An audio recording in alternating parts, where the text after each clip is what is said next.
Is the Nintendo 64 really all it's cracked up to be? Is Pamela Lee's barbed wire true to the comic? Is Twister really worth your $7? Is Resident Evil the best video game so far this year? What's going on with Steven Bochco's Murder One? The answers to these questions and more on this edition of Flights of Fantasy.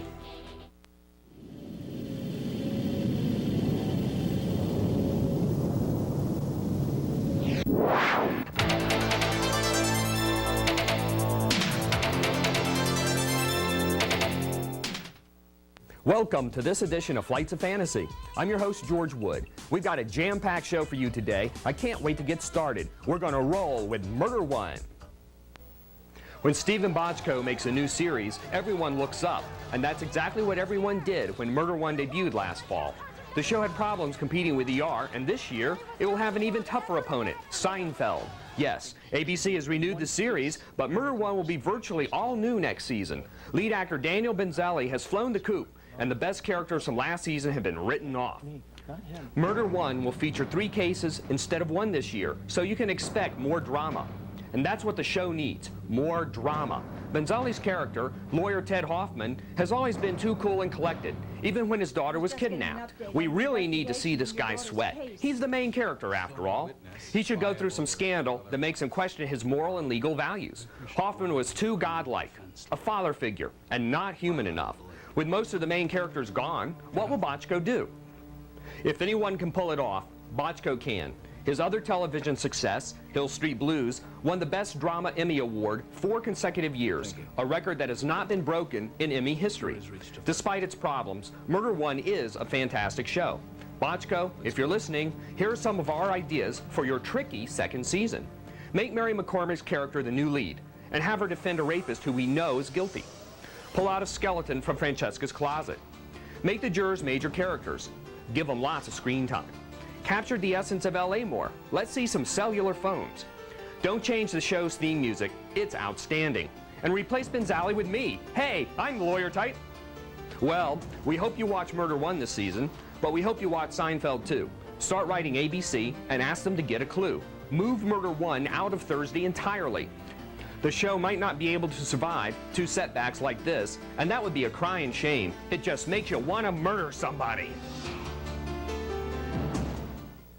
The battle for control of the next video gaming generation is really heating up with Nintendo's introduction of their astounding N64 system. To compensate, Sony dropped its price of the PlayStation down to $199. How does the N64 stack up? Let's take a look. Look at that! Fantastic! Yes, the Nintendo 64, or the N64 for short, is sure to be the key to the future of video gaming. When the N64 finally comes out in September, hold on for dear life. You're going to be on quite a ride. Super Mario 64 delivers Toy Story quality graphics, which makes you wonder why Hollywood hasn't made a computer-generated Mario movie yet. Shigeru Miyamoto has really outdone himself this time, bringing Mario back like never before. We wish we could show you more of this game, but Nintendo's PR firm has been really skimpy on the footage this year. Star Wars for the N64 looks hot, as expected, but the theme music in the game needs work. The melody's the same as the movie, but it sounds different. We want the actual classical musical score, not a video game derivative of it. Come on! The space areas and explosions look so real. No wonder George Lucas is hell-bent on redoing Star Wars. Look how much better the effects could be. This game is awesome. Pilot Wings, on the other hand, looks just like a cute flying game. Yeah, the graphics are outstanding, and flying around skyscrapers is cool, but we'd have to play it first before we can really judge it. This type of game is probably meant to tap into the PC genre, which has tons of super realistic flight simulators. This game may be fun to play, but it's no Mario. Rare's logo just keeps getting better and better with each new game, and nothing tops it in Killer Instinct. Far from finished, and once rumored to have been canceled, all we have to show of KI is the characters. There's Bjorkard looking a bit more authentic this time around. Again, look at the graphics. They melt the eye. The rest of the N64 games we have don't have sound yet. Slow development, I guess. Like Pilot Wings, Wave Race looks spectacular, but uninspiring. Now, there's a paradox, if I've ever heard one.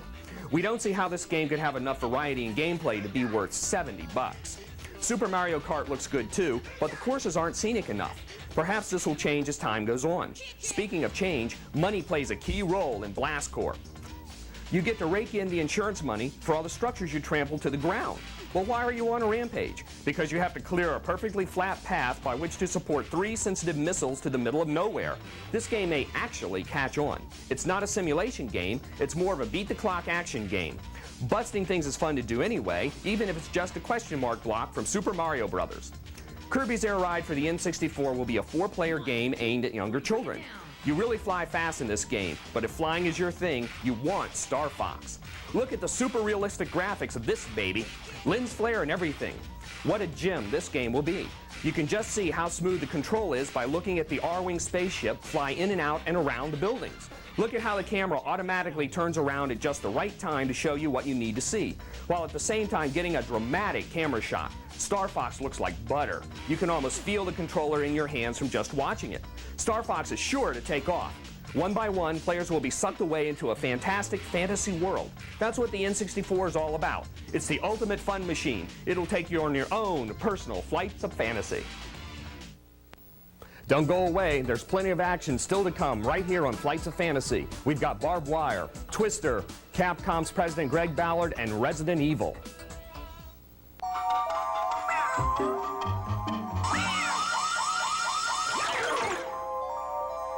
Janine woke up in a cold sweat with one thing echoing through her brain. Who was this guy in her bathroom? Meanwhile, Barry was thinking, whose bathroom am I in? Janine remembered going to the party the night before and getting smashed out of her mind. Barry remembered getting drunk and acting really stupid. Eventually. The whole evening came back. Oh, I must be really stupid. I must be really dumb. What did I do? How did I get myself into this? Well, what did I do? How did I get myself into this? What about AIDS? Then they both realized, much to their relief, that unlike the rest of us, They were just cartoons. get high, Get stupid. get AIDS.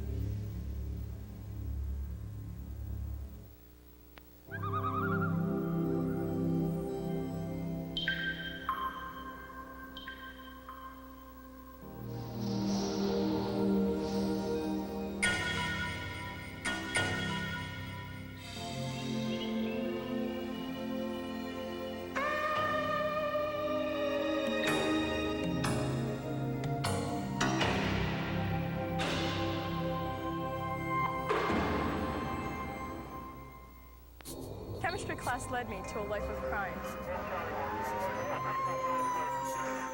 I catch murderers, rapists, and thieves with a microscope. Help your daughter become a scientist. Instead of a tea set, get her a chemistry set. Look at the boring job I got from being a science nerd. Expect the best from a girl. That's what you'll get.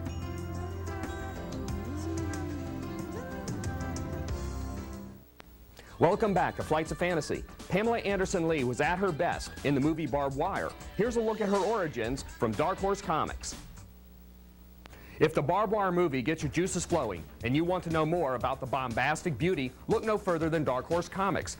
Barb hit the popular scene in August '93 in her first full comic book appearance as part of Dark Horse Comics' Greatest World. She kicks off the 4-issue segment that focuses on the city of Steel Harbor, a present-day worst-case example of urban decay.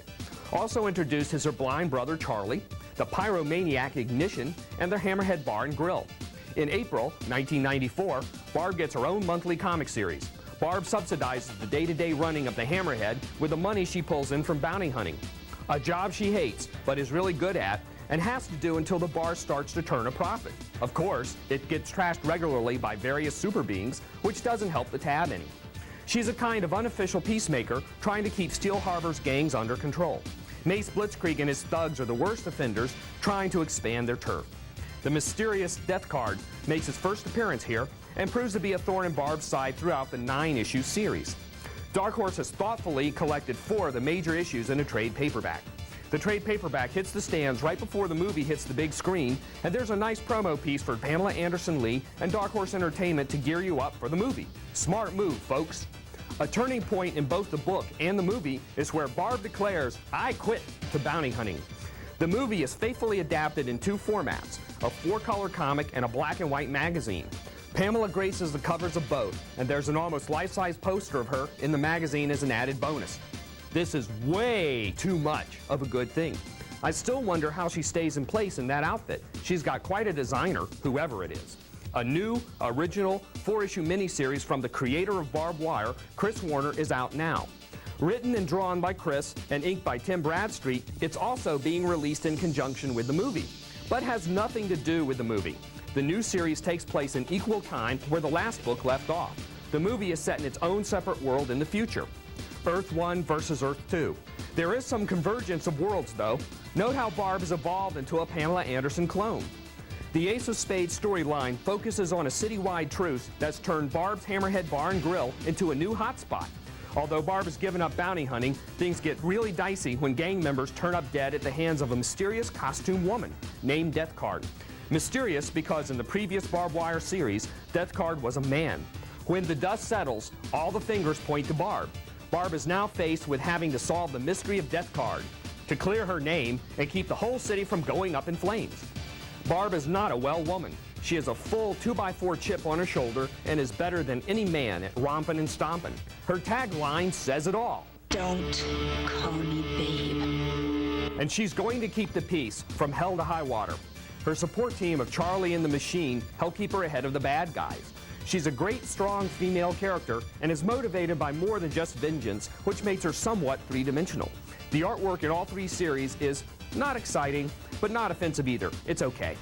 The best thing about the Barbed Wire series, though, is the character development. Barb has become more responsible throughout. Although she has a tough exterior, she does care deeply for her friends. The Machine is a truly tragic figure, and Mace Blitzkrieg is a menacing bully. The superpowered flunkies have their quirks and provide comic relief as well. All in all, a good story will be more rewarding than flashy art any day. And the Barbed Wire series are decent reads, although the basic plots are somewhat similar. The book and the movie do work well together. Maybe the success of the movie will get people out looking for the books. I certainly hope so. The comic world needs more Barbed Wires. We had a lot of fun at E3 this year and interviewed a lot of people. Here's one of our favorites, Mr. Greg Ballard, the president of CAPCOM. Greg, what are your hot products for this year at E3? I think our biggest product right now, obviously, is Resident Evil, which has been an enormous title for us and for the industry as a whole. It's available on the PlayStation, but we've already sold more of those units than anybody has sold of the PlayStation product before.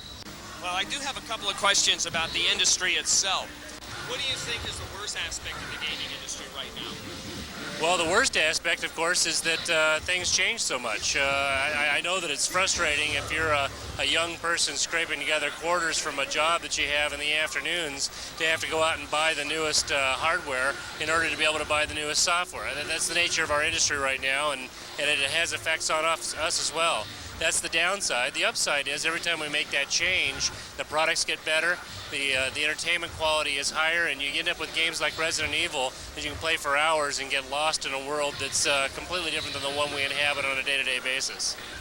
Great. Thank you very much. Good talking to you. Still ahead, right here on Flights of Fantasy, is Resident Evil, Twister, and the Batman Master Series trading cards. We've got quite a lot, so don't go away. We'll be right back. Picasso painted the old guitarist during a period of depression that lasted 4 years, his blue period. Today, with new discoveries, 80% of depressive disorders are being successfully treated, giving hope to millions that maybe now nobody has to have a blue period.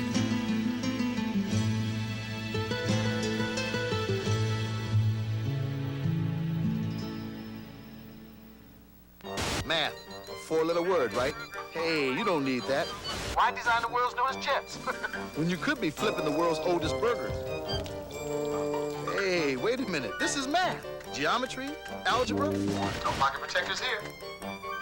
But you're cruising without math. Yeah, right. Take a good look. That's math staring back at you. It's not a problem, man. It's an answer. Call NACME. We'll tell you what you need to do. There's an awesome power that can eliminate over half of our nation's defense forces. It's everywhere, and it can strike at any time.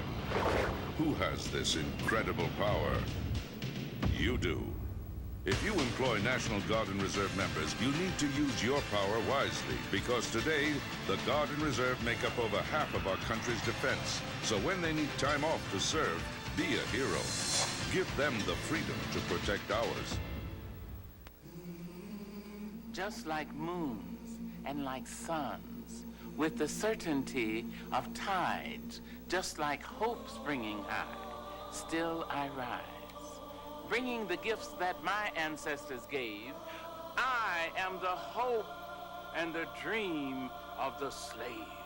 And so I rise, I rise, I rise. Capcom's Resident Evil looks to be the best video game out so far this year. It's definitely the best game for the Sony PlayStation. It's got a great cinematic feel, it's got lots of puzzles, and it's got wonderful zombie smashing. Violence is definitely a big part of this game, so viewer discretion is advised.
Make no mistake about it, Twister's a 4-star movie, better than Jurassic Park. For once, the previews don't spoil the movie. The tornado you see here is only the first of several tornadoes seen throughout the film.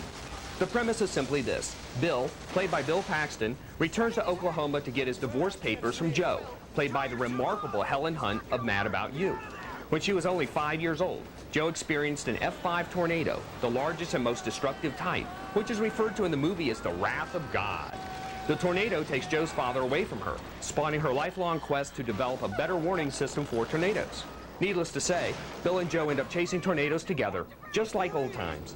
The ensuing adventure is incredibly captivating. Industrial light and magic special effects are, of course, a marvel for the eye. The format of the story works very well. After each tornado chasing scene, we get to learn more about the characters as they make pit stops at various places and wait for the next tornado to pop up.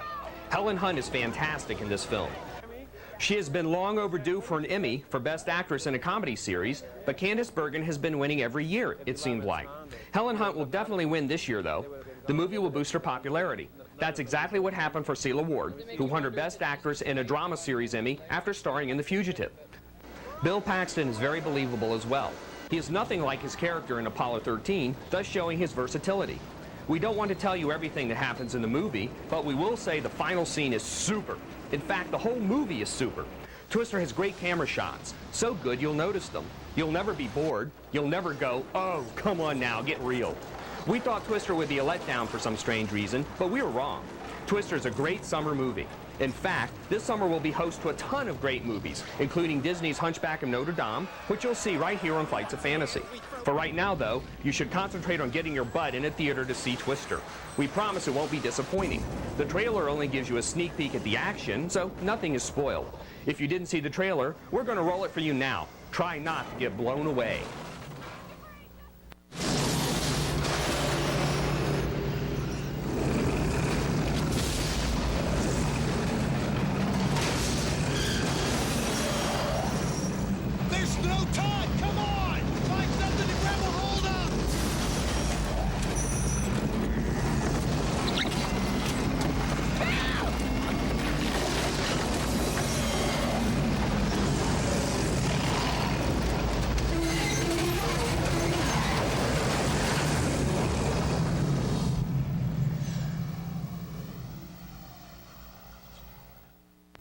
The Dark Knight has gone through a number of amazing transformations, but what's really happening? Here's a look at the Batman Master Series trading cards to find out.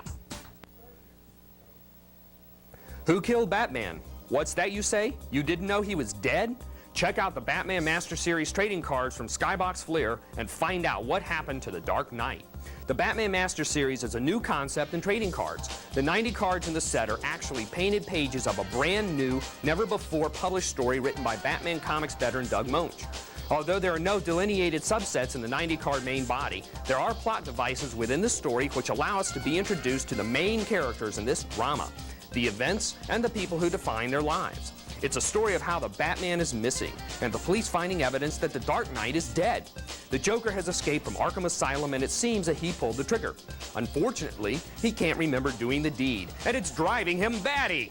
The story is told from a number of differing viewpoints. Every time a viewpoint or a voice speaking changes, different aspects of the card set subjects are brought out in detail, helping to flesh out the plot. The main voice is a third-party narrator who follows Batman, Commissioner Gordon, Alfred, and the various Robins. A radio TV report sets the scene of Batman's death and speculates on his whereabouts. The log of Commissioner Gordon covers the friends of Batman, Sergeant Harvey Bullock, Lieutenant Lawrence Kitch, and even his wife, Sarah Gordon. The Journal of Alfred Pennyworth traces Batman's origins, his inspiration, the trials by fire, and the atrocities of the Joker. The Batcave is the setting for Dick Grayson and Tim Drake to talk about the death of Jason Todd at the hands of the Joker, and allows them to start listing possible suspects for the crime. Here we get Robin's view on the sly Catwoman, the nasty Penguin, lovely Talia, the deadly Poison Ivy, and the puzzling Riddler. He also breaks into Commissioner Gordon's office and scopes out the files on Bane, he who broke Batman's back, the Wild Man Bat, and the crazed Killer Croc. Every ninth card throughout the story, we are treated to the Joker's point of view, starting with I did it, to how did I do it, to did I use him for target practice, to this is just driving me totally nuts. He then dons his Sherlock Holmes duds and tries to solve the mystery himself. His suspects are the deranged Kitty Killer, the double mug of Two-Face, the demon Ra's al Ghul, or even the perilous Poison Ivy. Sherlock Joker strikes out, and the Joker retreats into his own mad delusions of how the Dark Knight met his end at the hands of the Jesting One. The Joker's reverie is interrupted by the news that Batman's body has been found and was interred without publicity. The Joker goes to the crypt and the trap is sprung.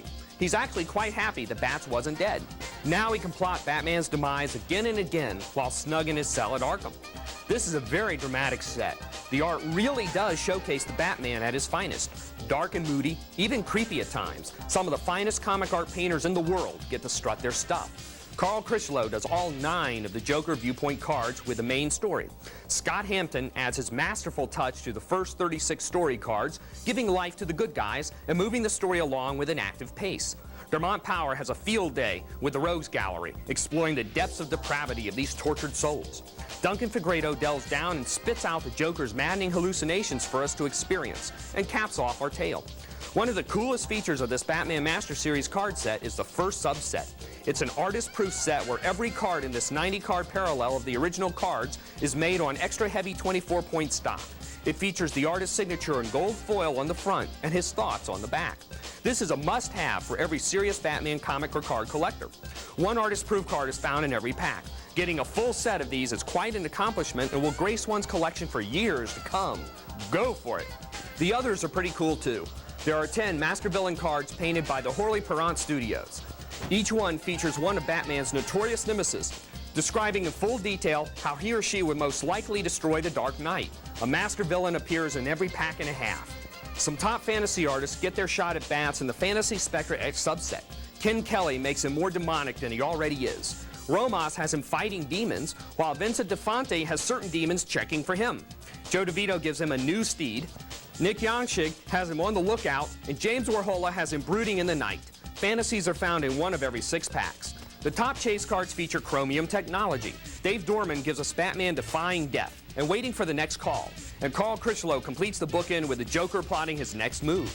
The chrome shines in one of every 18 packs. For you completists, the same dazzling images from the chromium set are seen again on super rare clear chrome cards. These chrome cards are found in one of every 99 packs.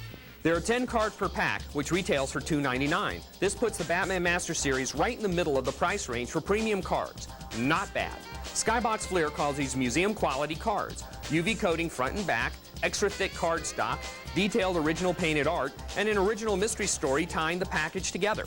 Once you add the chase cards, you have a card set that anyone would be proud to display as the centerpiece of their collection. Skybox and Fleer does it again. That's it for this edition of Flights of Fantasy. Stay tuned, where in future episodes we're going to cover the spectacular Superman holographic trading cards, as well as the Superman animated TV show. We're going to leave you now with scenes from Walt Disney's Hunchback of Notre Dame. I'm George Wood. I'll see you in the future. I hope you have fun stomping your melons. We will. True, that's because it's on fire, but still there's l'amour. Somewhere out there in the night, her heart is also alight. And I know the guy she just might be burning for. A guy like you. She's never known, kid. A guy like you, a girl does not meet every day. You've got a look that's all your own, kid. Could there be two like you? No way.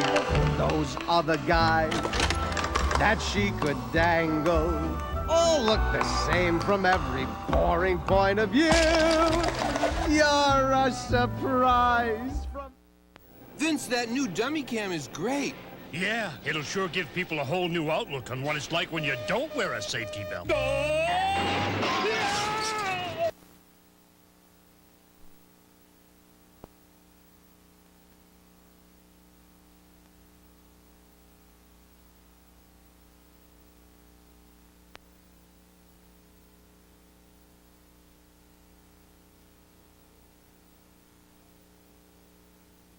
Which game will win the war, Super Mario 64 or Resident Evil?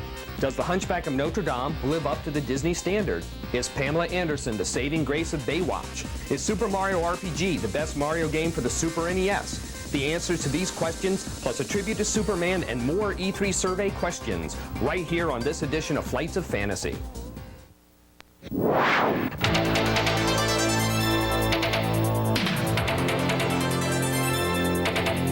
Welcome to this edition of Flights of Fantasy.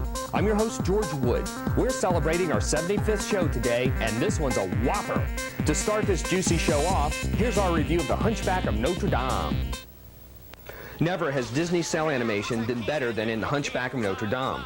The overhead shots have remarkable detail, and the combined dramatic camera motion makes each shot even more sweeping. The lighting effects are outstanding too. They add a wonderful touch of realism to the picture. Okay, so you're thinking, yeah, the animation's great, that's nothing new, but is the movie any good? We give it an A-. There aren't any memorable songs in this movie, but that's only a small complaint. Hunchback is a solid film. The main character, Quasimodo, is confined by his master to the bell tower above the Notre Dame Cathedral. Excited about the festival of fools he sees below him one day, Quasimodo sneaks out of the bell tower and joins in the festivities. His problems snowball from there, and yes, his evil master Frollo finds out that Quasi has deceived him. Frollo is a wicked character, as you can see from this bug analogy. For 20 years, I have been taking care of the gypsies, one by one. And yet, for all my success, they have thrived. I believe they have a safe haven within the walls of this very city. A nest, if you will. They call it the Court of Miracles. What are we going to do about it, sir? You make your point quite vividly, sir. The real scene stealers in this film are Hugo, voiced by Jason Alexander, Phoebus, voiced by Kevin Kline, and Esmeralda, voiced by Demi Moore. Needless to say, Demi Moore is much better in Hunchback than she is in Striptease. Think about that for a moment. Seinfeld's Jason Alexander, who like Helen Hunt is overdue for an Emmy, brings great singing and voice talent for his character, Hugo. He's the funniest character in the whole movie, and he even comments on how great it is to have balcony seats when watching Flights of Fantasy, or FOF for short. Don't believe us? Here's the clip to prove it. All right. Pour the wine and cut the cheese. It is a treat to watch the colorful pageantry of the simple peasant folk. Boy, nothing like balcony seats for watching the old FOF. Two of the hottest video games in the industry today are Resident Evil and the as-yet unreleased Super Mario 64. Which one will win the war? Let's find out. It seems as though the battle between the Nintendo 64 and PlayStation will be directly related to players' choices between Super Mario 64 and Resident Evil. These games are the beachhead of their respective systems. But which is better? Well, let's go through this point by point. Mario has camera motion during gameplay, but Evil only has it during the hands-off cinema scenes. Evil has real voices for its characters, but Mario and his friends are mute. Mario doesn't require you to solve impossible puzzles to win the game, but Evil has you solve tons of them. Actually, you won't solve tons of them. The game is virtually impossible without the hint book. So what's the bottom line? Super Mario 64 wins by a close call. It's more visual and immersive than Resident Evil. However, to our knowledge, no Nintendo 64 game has voices and dialogue yet. That's a big mistake, and we hope that changes. It's not just the graphics that players want. The Nintendo 64 is still very young, though. The Super NES didn't start off with Donkey Kong Country quality, so don't expect tomorrow from the N64 today. We still have to wait for the 64DD, as it's called. This disk drive add-on will be used in the N64 games of the future. All this talk makes us wonder, what's going on with Sega? Well, listen to this soundbite from Sega President Tom Kalinske. Our technology comes from the arcade world. You can't take arcade games, advanced computer graphics in the arcade world, and run them on the most advanced PC today, but you can run them on Saturn. Saturn is more advanced than either PlayStation or Nintendo 64. It has 3 32-bit processors in it. Well, look, Sega, if all this is true, then why aren't you on top? You make a game like Mario 64, and then we'll talk. Until then, we rest our case. Still ahead, right here on Flights of Fantasy, we have our tribute to Superman. We also have the E3 survey, Earthbound, Super Mario RPG, and the Baywatch photo comic. Stay tuned, there's a lot to come.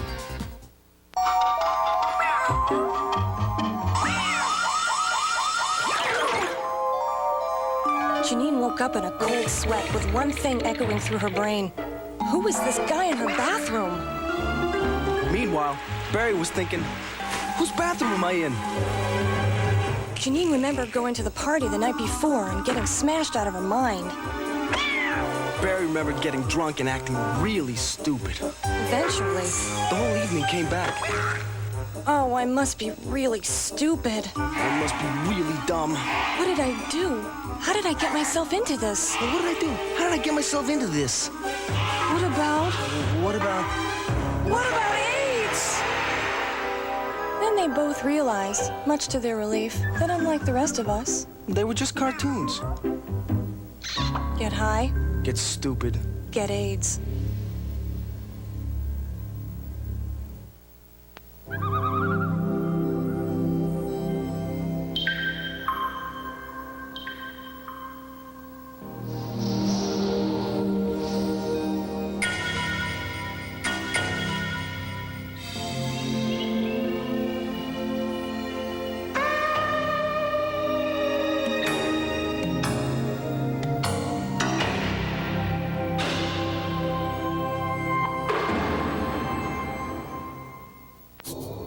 class led me to a life of crime. I catch murderers, rapists, and thieves with a microscope. Help your daughter become a scientist. Instead of a tea set, get her a chemistry set. Look at the boring job I got from being a science nerd. Expect the best from a girl. That's what you'll get.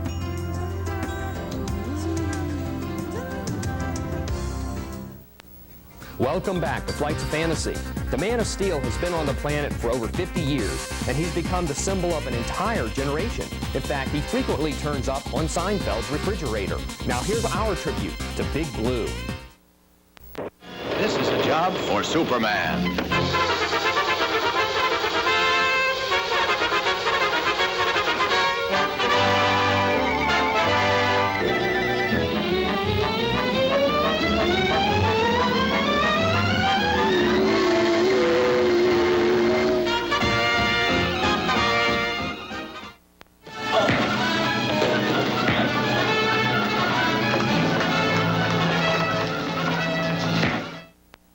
For instance, we have Mr. White in the old sawmill back of Centerville. He's tied up like a bale of laundry.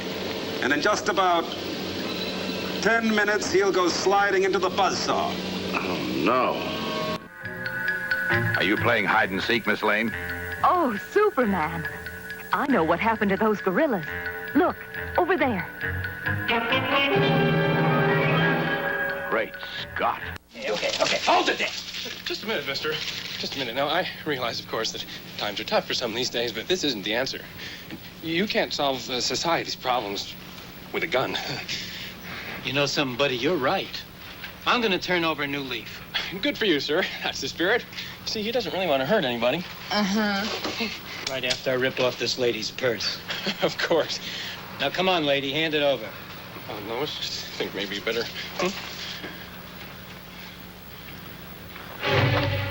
Lois, what are you doing?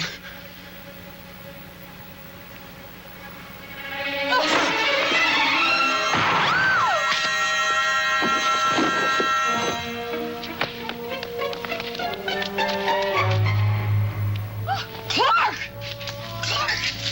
Clark! Are you all right, Clark? What happened? Golly, I guess I must have fainted. Fainted? Well, you're really racking up the frequent flyer miles. That was sweet. I know. Group time, ready? Superman. Female Hawk, you know Superman? Oh, well, yeah. Next up, we've got two killer comic reviews. First off is the Spider-Man-Batman crossover, and the second is the Killer Instinct comic. Let's roll it. Marvel and DC are making 1995 a monumental year for comics fans. Marvel blasted readers with the Age of Apocalypse storyline, stunned us with the Spider-Man clone saga, and kept us wondering about the fate of Reed Richards. DC fired back with the death of Clark Kent and the subsequent trial of Superman. There were anniversaries of The Flash and Wonder Woman, and crossovers galore. Marvel absorbed Malibu and started introducing the world to the Ultraverse with the God Wheel series and Room versus the Silver Surfer. Batman had another go-round with Judge Dredd, while Superman had a run-in with some nasty aliens. DC and Marvel had a cosmic clash with Darkseid versus Galactus, and now two of DC and Marvel's most cherished icons are meeting for the very first time. Spider-Man and Batman are thrown together to battle two of their most crazed and deadly foes, Carnage and Joker. It seems that some scientist types have created a biochip that alters the brain patterns of psychotic criminals, and they need to test it out. So why not start with the two most psycho guys in comics? Makes sense to me. Dr. Kafka does not approve, and Spidey is there for the necessary insurance. Once Carnage is pacified, the Joker is the next victim. Of course, the alterations don't last too long, and our heroes have to rope them in. Pronto. Easier said than done. These villains didn't get to the top of the crazies list on their charm and good looks alone. The Joker has created a virus which can wipe out the entire population of Gotham City, and Carnage just wants to kill everyone, now. The two villains have a falling out over death-dealing styles, which leads our heroes to reconcile their differences and team up to ultimately defeat their personal demons and beat the bad guys. Spider-Man and Batman is written by J.M. DeMatteis, penciled by Mark Bagley, and inked by Scott Hanna and Mark Farmer. The book explores the deepest fears that make these heroes tick and shows how the Joker and Carnage can play on these fears to get the upper hand against them. It's amazing how the core personalities of Batman and Spider-Man are so similar. James DeMatteis really brings this out and interweaves it skillfully throughout the book. Spider-Man and Batman is a pleasant surprise. It's not a mistaken identity smash 'em up. Both heroes know who the other is and what they stand for. Spider-Man treats Batman with the awe and respect of a legend, and Batman is appropriately annoyed with Spider-Man's youth brashness. Very nice. They eventually do forge a bond that could lead to a sequel. All in all, a satisfying read. Another interesting note to this book is the thread of current continuity dangling from it. This is the Peter Parker Spider-Man meeting Bats and fighting Joker. In the crossover of the century, Marvel vs. DC, it's the Ben Reilly Spider-Man who meets the Joker and is quite confused. Could the two universes be slowly acknowledging each other? Only time will tell. For a book that got no hype in the press, Spider-Man and Batman is a standalone gem that both Marvel and DC can be proud of. It truly deserves to be part of anyone's collection. Welcome to a dark and violent future divided by civil war. The war is fueled by Ultratech, a mega corporation bent on increasing its broadcast revenues at any cost. Their solution, the Killer Instinct Tournament, the bloodiest spectacle since the time of the Roman gladiators. While the public frenzy is fed on pain, Ultratech gets a chance to test new genetically enhanced robots. Battling for riches beyond their wildest dreams, Orchid attempts to derail Jago in a public contest to uncover Ultratech's plans. For the first time, game players and comic readers will know the secret lies of Jago, Orchid, and other combatants. Remember, in this dark and violent future, the price of failure is death. Acclaim Comics introduces the Killer Instinct comic based on the mega hit video game in this exclusive edition found only as a supplement to the Nintendo Power magazine. This 16-page lead-in to the 3-part miniseries is written by Bloodshot's Mark Moretti and penciled by Paul Gulacy. I hope this series is better than this preview. It looks like a rush job to me. Orchid's features change constantly throughout the book. She's also over-endowed even by comic book male fantasy standards, and her anatomy shifts constantly. Paul is known for his highly realistic, anatomically correct, and detailed artwork, which is usually a joy to behold. In this preview, the art is no better than any found in second-rate generic fight comics. Not worth the paper it's printed on. This is a real disappointment. I hope Acclaim Comics and Paul Gulacy take their time so they can do a better job with the Killer Instinct miniseries. Still ahead, right here on Flights of Fantasy, we have the E3 Survey, the Super Mario RPG, the Baywatch photo comic, and Earthbound. There's still a lot to come, so stay tuned. Picasso painted the old guitarist during a period of depression that lasted 4 years, his blue period. Today, with new discoveries, 80% of depressive disorders are being successfully treated, giving hope to millions that maybe now, nobody has to have a blue period.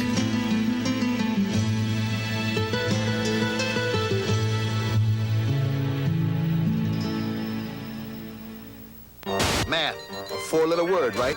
Hey, you don't need that. Why design the world's newest chips? When you could be flipping the world's oldest burgers. Hey, wait a minute. This is math. Geometry, algebra. No pocket protectors here. But you're cruising without math. Yeah, right. Take a good look. That's math staring back at you. It's not a problem, man. It's an answer. Call NACME. We'll tell you what you need to do.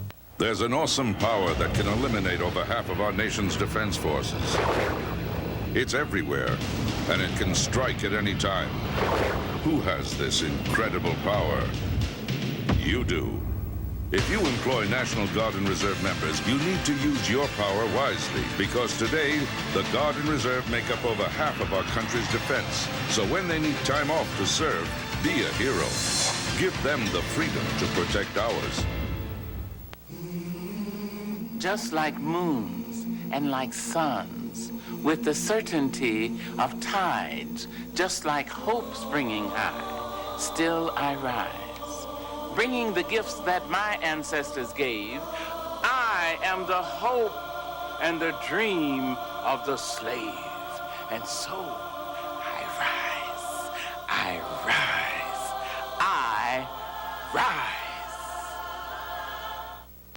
Welcome back to Flights of Fantasy. As promised, here's our survey of the video game publishers that we spoke to at E3. To start them off, we asked them what they thought was the best video game platform. Here's what they had to say. Wow, based on what I've seen today, I was very impressed with the Nintendo Ultra. The Mario demonstration they had was phenomenal. Taking nothing away from the PlayStation. They've got, I think, better software at this time, but the capabilities of the Nintendo 64 are something tremendous. Well, that leads me into wondering, when a new gaming platform is introduced, do you think that the older platforms should be supported as well? Well, certainly people want to do that as long as it's economically viable. In the end, we're in the business of selling products for more than it costs us to produce them, and that requires us to sell a certain number of them, and if we can't do that, then it's no longer economically rational for us to do that. So you'll find the support for 16-bit products starting to wane among manufacturers because we can't make money at it for much longer.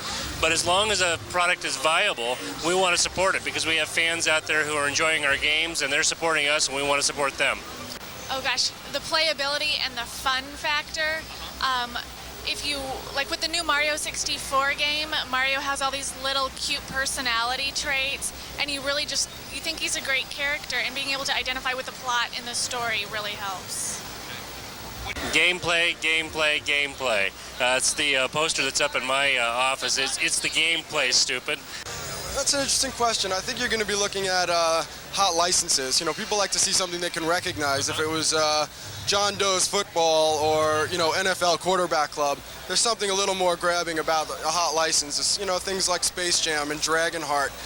Those are all, you know, hot things, Alien Trilogy and some of the comic book characters. But then when it really comes down to, and you get to gameplay, it's really going to come down to, you know, how the game looks, how it plays, I think. Oh gosh, a little bit of humor is missing in some of the games, and I'd like to see more of that, especially in the role-playing games. I don't know how to say, games which can last, I mean. Like going for a long period of time? Yeah, exactly, yeah. Gameplay. Really, people don't like to finish games in 10 hours. That's very bad. Me, of course. Wario. I'm sick of Mario games. Definitely. What do you think is the worst part of the industry now? Too many products and big mess. Everybody wants to be on that market. There is no structure. I mean, everybody is putting new games on the market, but more or less there is only what 15, 30, 20% of good games. All of the other games are rubbish.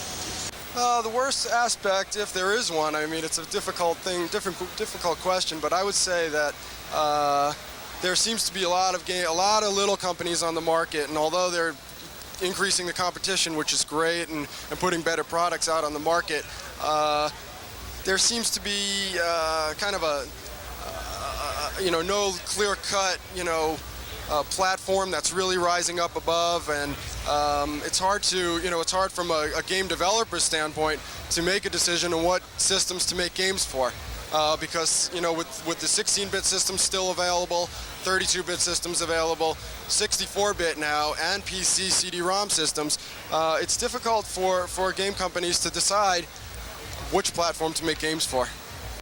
The loud noise from the Williams booth, but...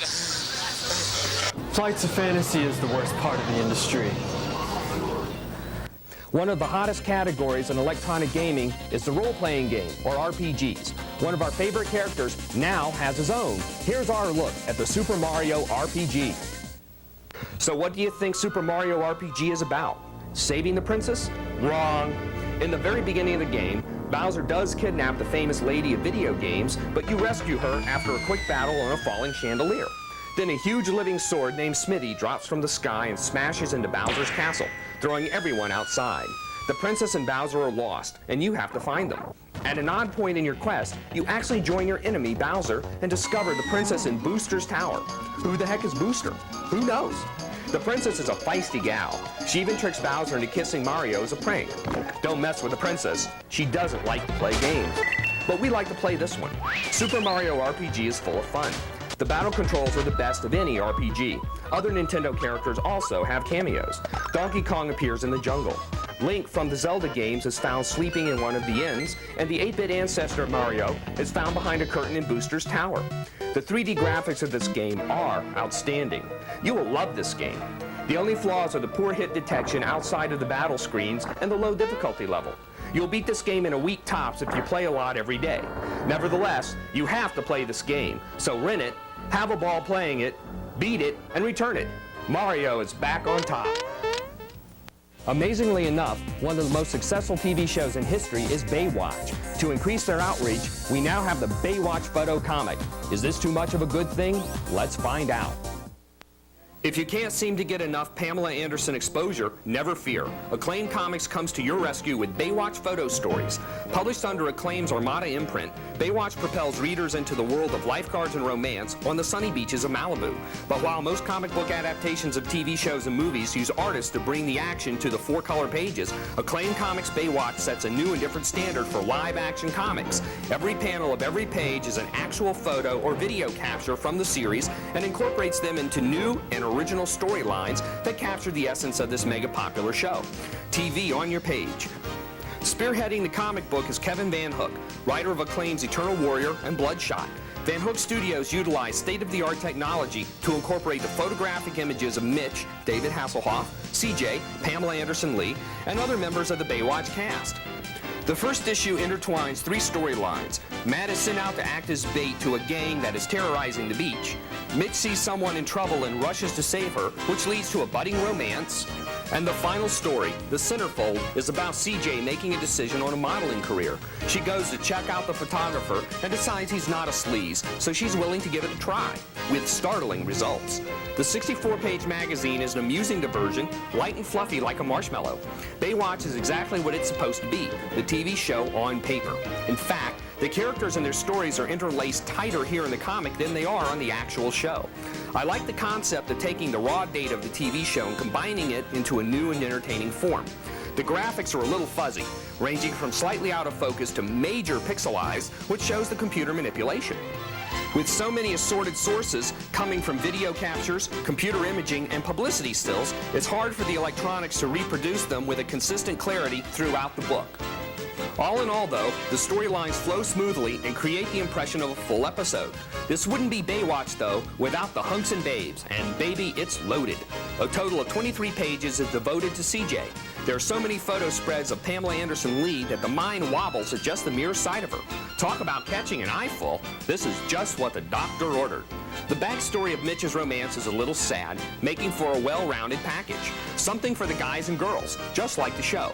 The Baywatch comic is a daring step for Acclaim. They're going back to their roots of Valiant Comics, taking the established figures and making them live in a new and entertaining way. The Baywatch TV show is one of the most successful series on the air. It's seen on 200 U.S. TV stations and in 110 countries worldwide, running 6 days a week in many markets. It's also spawned 2 movies and Baywatch Nights, a new series. With this constant barrage of sun and surf, the Baywatch comic can't help but being successful. It has everything you need to enjoy a nice day at the beach. Earthbound is a slow, sometimes annoying game. Some of you may never have had the tolerance to make it all the way to the end. Pokey and Gigas are the final foes you have to defeat in order to beat the game. To poke Pokey out of existence, have Jeff fire multi-bottle rockets and Paula cast the PSI Shield E spell. The E is really a Sigma, but anyway. This pink spell puts a protective shield around your party. The shield doesn't last forever, so be sure to cast it frequently. Eventually, you'll fight Pokey's master Gigas, an intergalactic spirit of some sort. Remember to use Paula's shield. To overpower Gigas, have Paula use the pray option several times. It takes about 5 to 10 prayers to defeat Gigas, so you should try to keep everyone alive. There's safety in numbers. Once the final prayer destroys Gigas, his strange form will start to do weird things. Stretch, hum, fizzle away, and ultimately disappear. The souls of your party members will leave the robotic suits that were used in battle and meet up with their bodies to bring the party back to life. There's a logistical flaw here, but oh well. Next, you need to escort Paula home to Tucson via the teleport spell. In Tucson, head for the Polestar Daycare Center, Paula's home. Inside, you can talk to Paula's overprotective, but now trusting dad, her black and white cat, and Paula herself. Next, transport home to Onet. Mom will be glad to see you. After chit-chatting, go visit the neighbors and then return home. You'll be treated with a presentation of the game's cast, showing such funny characters as the Bubble Monkey and a Loch Ness-like dinosaur. After that, the photographer who followed you throughout your adventure will present his portfolio of you. The collection will remind you of all the people you met, the towns you visited, and just how long the journey was. The ending is long, as it should be, but like most games, the ending is cheesy and not very rewarding. If we've said it once, we've said it 1,000 times. We'll flash all the pictures by so you can see the ending, but don't think it's over when you see the last picture. EARTHBOUND has a special treat at the very end, similar to the way Street Fighter has an extra scene after the credits where we find out that M. Bison was, in fact, alive. What will happen? Is the battle over? Watch and you'll find out.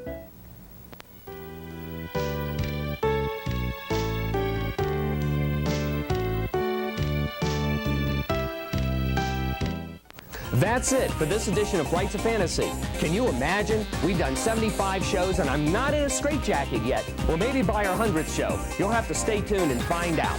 Coming soon on Flights of Fantasy, we have the amazing Superman Hollow series from Clear Skybox, as well as some really cool endings to some video games like Super Mario RPG, Chrono Trigger, Donkey Kong Country 2, and Resident Evil. We're going to leave you now with some clips from the movie Dragonheart. Sean Connery and ILM really bring the dragon to life. You really must check it out. I'm George Wood. I'll see you in the future. Thank you. We dragons love to sing when we're happy. Well, you're not like a dragon at all. Well, how many dragons do you know? Well, you're the first. You should never listen to minstrels' fancies. A dragon would never hurt a soul, unless they tried to hurt him first. Really? Then why were you in my village? Oh, village. Yes, the village. You remember the village? Leave him alone, you bully. Brunswick will fly, I'll hold him. Pick on someone your own side. Where have you been? I'm truly sorry, Bowen. I've been distracted. Next time for the amazing Superman Hollow Series trading cards. Coming soon, we also going to have...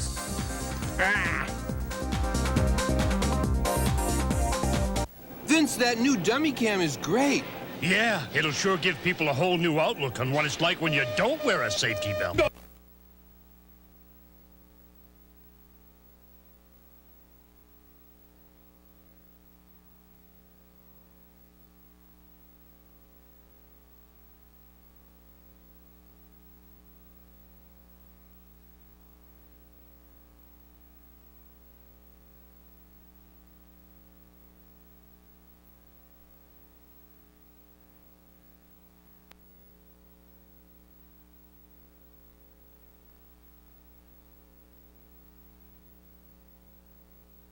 Where can you get the most info on alien invasions? Is the Star Trek X-Men a good read, a cheap marketing gimmick, or both? Is Mario 64 really like jumping inside movie Toy Story? All this and much more right here on the 80th edition of Flights of Fantasy. Welcome to this edition of Flights of Fantasy. I'm your host, George Wood. We've got some good news and some bad news to report about Nintendo today. First, the good news. Nintendo has scored a major one-up on its opponents by dropping the price of the N64 system down to $199.99. We didn't think this would happen, even though the gaming magazines encouraged it. Okay, now for the bad news. One of Nintendo's most fruitful licensees, Squaresoft, has switched allies. Square will no longer be making games for Nintendo. Final Fantasy IV will not appear on the N64, rather, it'll appear on the Sony PlayStation. 2 words. This sucks. Final Fantasy IV was one of the biggest things that we were looking forward to for the N64. Now all the fans of this series who have enjoyed the games on Nintendo systems are in a sense being betrayed. Square's U.S. office used to be stationed in Redmond, Washington, which is also the home of Nintendo of America. The Redmond office has been closed, and the people have been laid off, and Square's U.S. operations have now been moved to Costa Mesa, California. This shocking change on Square's part seems particularly bizarre since we have just seen a joint venture between Square and Nintendo in the release of Super Mario RPG. What's up here? First they're buddies, then they're not? What could be the reason for Square ending a prosperous 9-year relationship with Nintendo? With the largest name recognition RPG series now in Sony's hands, you can bet that Nintendo is really going to scramble to get Dragon Warrior available for the N64. And where was Nintendo Power when this news of major importance to Nintendo RPG fans broke? Don't look for even a news brief in Power on Square's mysterious repositioning. The news doesn't exactly reflect well upon Nintendo. Now, I don't know about you, but I think this is the most shocking news ever to hit the industry. And what of the ex-Square employees in Redmond? Well, they might form their own company, according to ex-marketing manager Ted Woolsey. We hope they do, and we hope that they will fill the void that Square left in the world of Nintendo.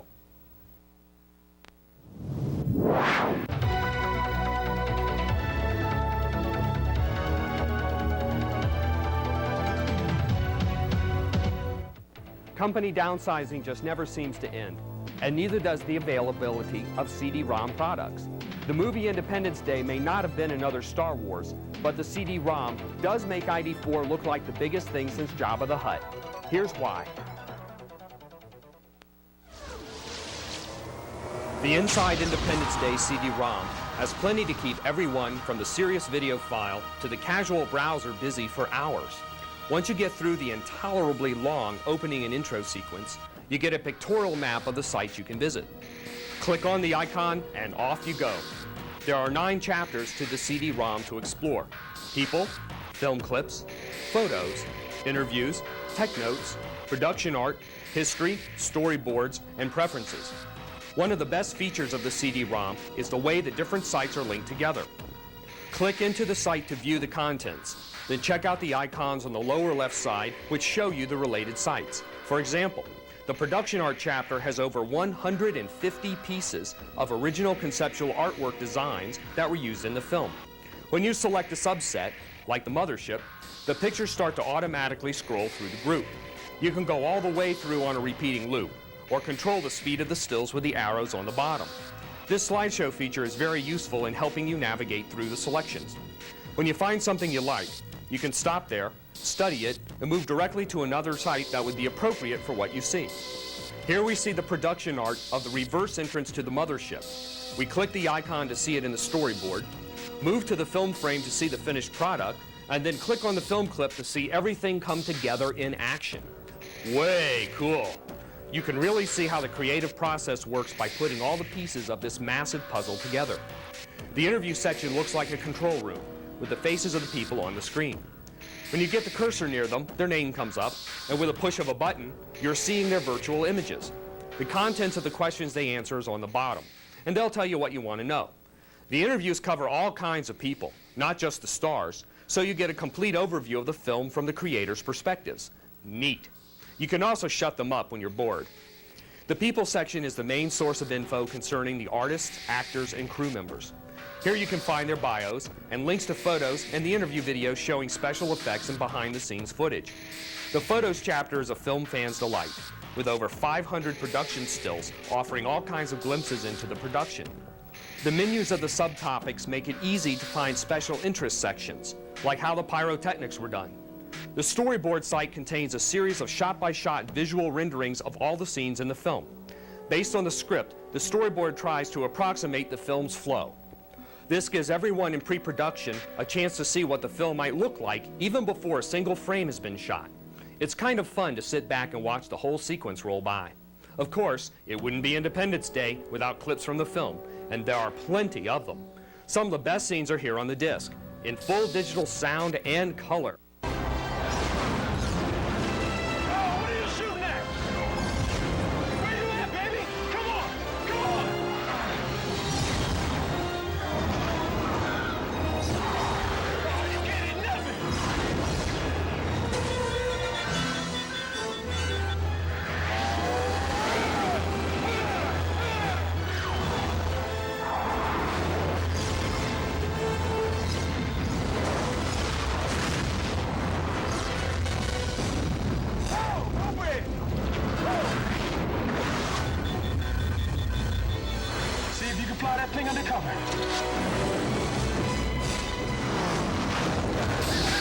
There's also a rather disappointing commercial for the upcoming video game. By City.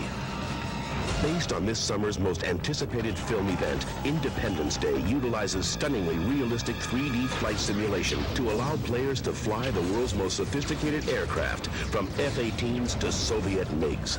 Defend the Earth from the invading aliens. A really fascinating site is the UFO history chapter. Here you can check out text and digital videos concerning Area 51, UFOs, and alien contact. Here's some really kinky stuff. Take a look at an alien autopsy and the history behind it. And here's some whacked out canine-like alien. This looks bogus to me. The glossary is really cool. In fact, you can even find out where the band Foo Fighters got its name from. The UFO section is worth the price of admission alone.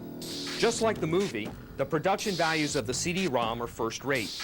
The digital clips are crisp and clear, without too much pixelization, and the sound is clean. The sites are logically laid out and filled with enough information that even die-hard fans of the fantastic won't get bored easily. The embedded site links are really the best feature, and with a fast enough computer, there isn't much time between the loads to upset your flow. Although this isn't in the instructions, the CD-ROM does support higher resolutions than the 640 by 480. This makes the entire presentation sharper and crisper. The video game segment is a real bummer, though. Instead of that disgustingly tacky commercial, a playable demo would have been much more effective and appreciated. The only real drawback to the Inside Independence Day CD-ROM is also its greatest strength. There is just so much information in every phase of the movie-making process that you get overloaded very easily. Every section, except the game, is a reference library unto itself. The average person may think it's cool for a while, get bored and put it up, and they may or may not revisit it later. For the movie buff, the Inside Independence Day CD-ROM is a treasure trove of gold and jewels, just waiting to be discovered time and time again. At under 20 bucks, you get a taste of the sneaky thrill that the producers, actors, and crew got in making this blockbuster movie.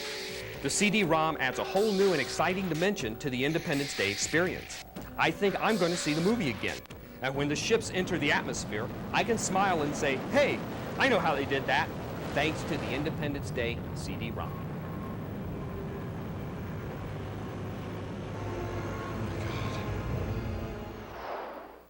If you think sci-fi is big, then consider this. Nintendo's Super Mario series has scored over 8 times the total revenue of the entire Star Wars trilogy. That famous mustachio plumber, Mario, has now gone 3D in Nintendo's Super Mario 64. Let's take a look. Okay, you've just spent over $200 on the Nintendo 64 and the new Mario game. You pop it in, stretch Mario's face just for fun, then listen to Princess Toadstool invite you to the castle and watch the Lakitu cloud fly around with his camera. You arrive via tube. Remember, you're a plumber. It's your first time in this brand new world, and what a world it is. You can climb trees and do huge flips out of them. You can head towards the waterfall and listen as it gets louder and louder. You can jump over the fence and swim around in the moat. Just try not to get caught up in the force of the waterfall. In Super Mario 64, you can do just about anything. It is, in fact, like jumping into the movie Toy Story. But don't get all psyched up about traveling to infinity and beyond just yet. Although the gameplay and graphics are very cinematic, the basic setup and plot of the game is no big surprise. After a few days of playing the game, it starts to get old. The game is way too short, only 15 main levels. Most players will beat the game in less than 2 weeks, unless they plan on getting all 120 stars to gain access to Yoshi. That little chore is extremely difficult. Stars are hidden everywhere. Some of them are practically impossible to find on your own, like the one in Stage 2 that can only be uncovered by blasting out of a cannon and breaking off the corner of a wall. There's another one in the Hazy Maze level that's out of sight above your head. But if you use wall jumps near the Boulder Hall, you'll discover it in no time. The game would be better if we were treated with plot developments and cinema scenes just like the kind we get at the end of the game.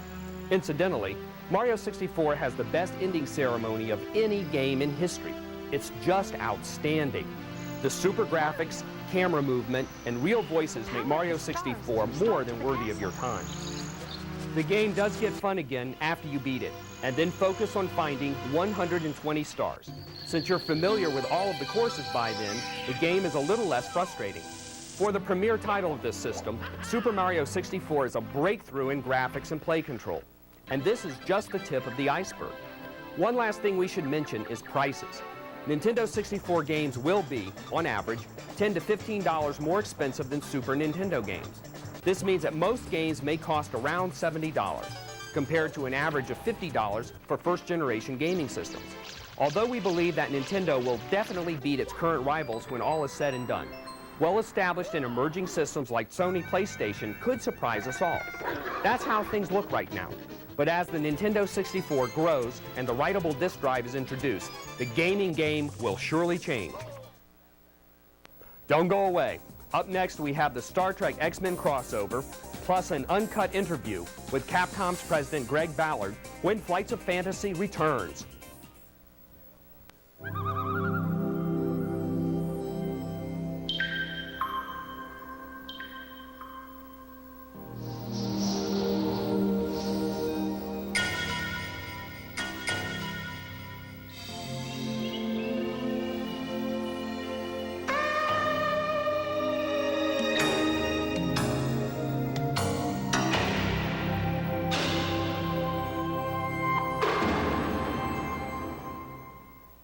Math, a four-letter word, right? Hey, you don't need that. Why design the world's newest jets?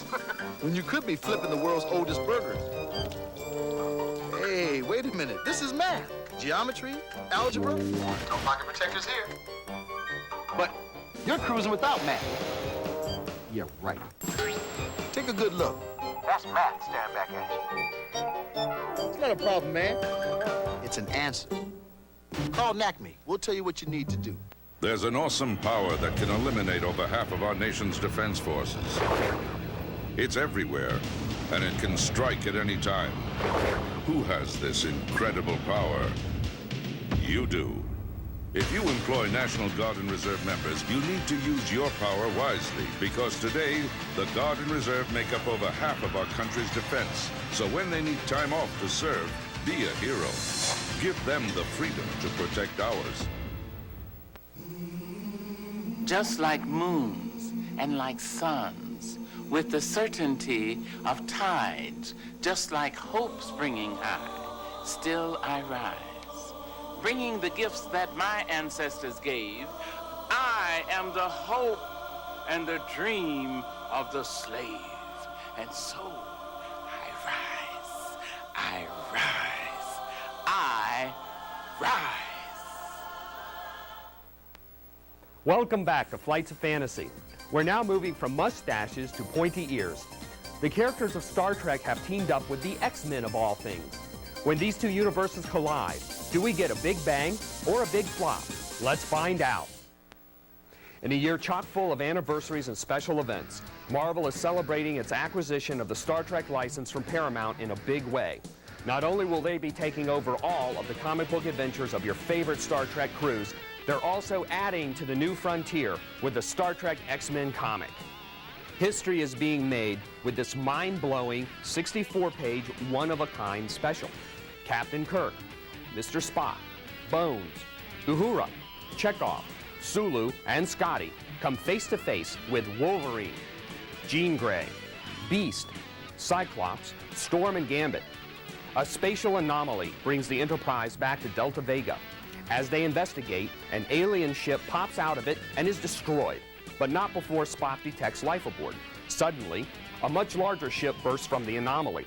Instead of firing a weapon, the Enterprise is met by Gladiator of the Shi'ar Imperial Guard, who not so politely tells them to leave.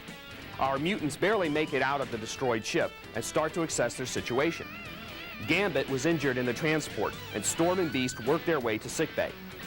They meet a surprised Leonard McCoy, and the two medical men get to work. The rest of the X-Men are met by Spock, and when logic doesn't work, Wolverine finds out about Vulcan fighting techniques. The groups finally meet, and they start to make plans. We also meet Deathbird and the cause of the disturbance. Proteus has combined with the body of Gary Mitchell, creating a new life form. Gary Proteus shows his hand, and like all cosmic bad guys, he wants to reshape reality in his own image. Very familiar sounding. Spock and Beast set up survival plans, while the X-Men barely survive a battle with the Entity. Kirk gets Jean to do her version of a mind meld so he can talk to Gary and convince him to do the right thing. The Enterprise attempts to destroy the rift, stinging the bad guy into having the sense to stop before he does any more damage. Gary lets the folks on the planet destroy the vessel, and Spock, Bishop, and Beast clobber the anomaly. The X-Men and Deathbird's group form an uneasy alliance to get home to our time, reality, and the parting words are spoken. New friends are made as we continue to journey where no man has gone before.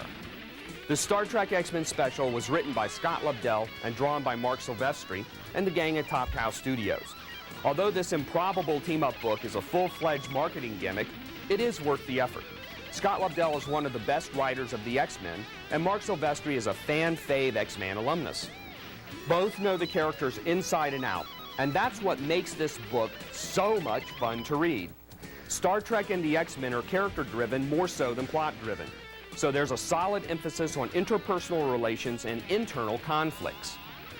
There are a lot of similarities between the two teams, on an individual basis and in the way they operate together. Jean Grey and Spock have similar gifts, which intermesh nicely in the story. Both are members of teams that work so closely with each other, they operate like well-oiled machines. Lobdell has done an excellent job of storytelling by weaving together a plot that incorporates the best of both worlds. Each character has been carefully addressed, and no member of either team is ignored. We have known these characters so long that they seem real to us. Lobdell captures them flawlessly. Kirk makes a play for Jean. There's a cute scene with Dr. McCoy and the Beast, and the final argument on the bridge will transport you right back to the golden days of Star Trek. Mark Silvestri's art works perfectly within the story as well. He gets the human features of the Star Trek crew down really well, while the X-Men haven't looked this good in years. Besides the main story, there's a pinup gallery featuring characters from both teams. There's also a 16-page preview of Marvel's other brand new Star Trek titles, including Voyager Deep Space Nine and Starfleet Academy.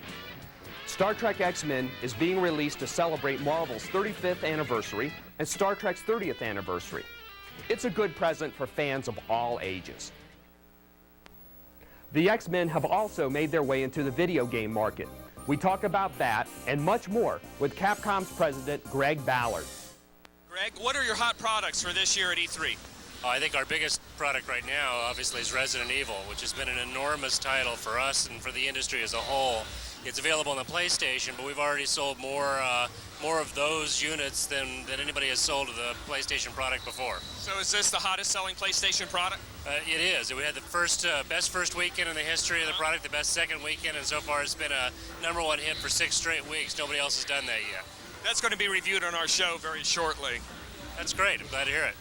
Yeah, it went well. So? Yeah, it got a good review. Good. What other products do you think are going to be hot? Well, we're focusing this show on Marvel Superheroes, which is a product that's coming out on both the Sega Saturn and the Sony PlayStation. A very, very complex fighting game in the tradition that Capcom has made its own, which is a fabulous graphic fighting game, and we think it's going to be a great hit. Well, that sounds good. Does that combine the characteristics of the individual Marvel characters? It does. It's the key superheroes fighting against the evils of the world. Oh, that's fun. Those are real great. Well, I do have a couple of questions about the industry itself. What do you think is the best gaming platform out right now? Well, it's difficult. I mean, each person has their own preferences. The Sega Saturn has an appeal to a certain type of gamer because of the top products that it has on the platform. And, of course, the PlayStation has done enormously well and is popular with people who want to play games like Resident Evil or some of the other titles that are available. It depends on the player and their preference in software at this point in the game. How do you think the Nintendo 64 is going to affect you? Well, I think Nintendo is always successful, and certainly the name recognition alone among the gaming community is going to ensure that it's going to be a successful platform. We'll be there to support it. We're excited about it. From what I've seen here at the show, it's going to be a fantastic opportunity for gamers. Well, that leads me into wondering, when a new gaming platform is introduced, do you think that the older platforms should be supported as well? Well, certainly people want to do that as long as it's economically viable. In the end, we're in the business of selling products for more than it costs us to produce them, and that requires us to sell a certain number of them, and if we can't do that, then it's no longer economically rational for us to do that. So you'll find the support for 16-bit products starting to wane among manufacturers because we can't make money at it for much longer. But as long as a product is viable, we want to support it because we have fans out there who are enjoying our games and they're supporting us and we want to support them. What do you think is the most important thing to have in a video game? Or what makes it attractive to the players, would you say? gameplay, gameplay, gameplay. It's the poster that's up in my office. It's the gameplay, stupid, and we remind ourselves of that all the time. What do you think would be able to improve them? Well, I think we're always trying to get reactions from our fans and find out what it is that they're looking for. We have a staff of 750 people in Japan alone who are avid gamers themselves and are always working on the next technology and the next level of gameplay. They're people who are thinking about this at times when I'm asleep, so I trust to their judgment that they know what's happening. They keeping you busy. They do that. What do you think is the worst aspect of the gaming industry right now? Well, the worst aspect, of course, is that things change so much. I know that it's frustrating if you're a young person scraping together quarters from a job that you have in the afternoons to have to go out and buy the newest hardware in order to be able to buy the newest software. That's the nature of our industry right now, and it has effects on us as well. That's the downside. The upside is every time we make that change, the products get better, the entertainment quality is higher, and you end up with games like Resident Evil that you can play for hours and get lost in a world that's completely different than the one we inhabit on a day-to-day basis. Great. Thank you very much. Good talking to you.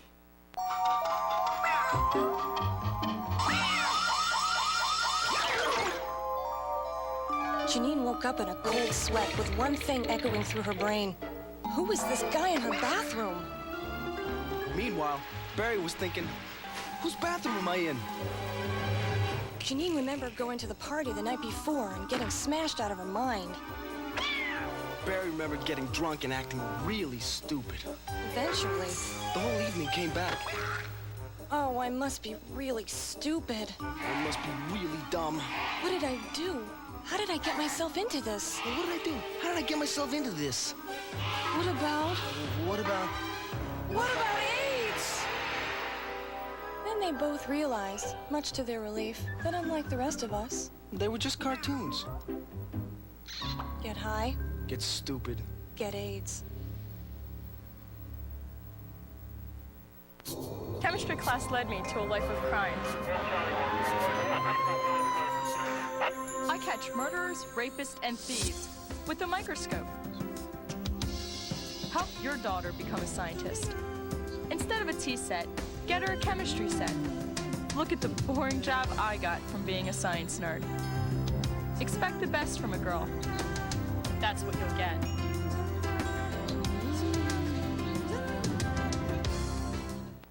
2 o'clock. Okay. Your employees who serve in the National Guard and Reserve may seem different. They may work a little harder, be more confident, more willing to make the extra effort to get the job done right. So when your employees need time off to serve, remember, it's not just good for our country, it's good for your business. Glad you could all make it.